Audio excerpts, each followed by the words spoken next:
আসসালামু আলাইকুম রহমতুল্লাহ বারাকাতুহু।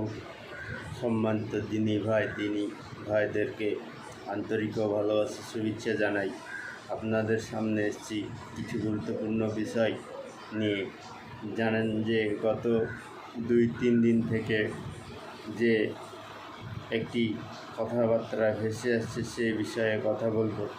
আসল কথা হলো যে তাহেরি হুজুর যে বিভিন্ন জায়গায় যে ভণ্ডামি গুনামু করে বেড়ায় সব ভিডিওগুলো আমরা দেখেছি।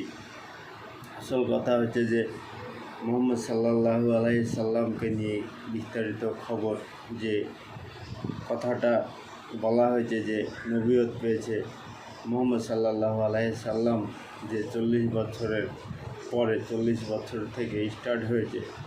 এ কথা সত্য। তাই তাহেরি হুজুর মামলা করতে গিয়েছিলেন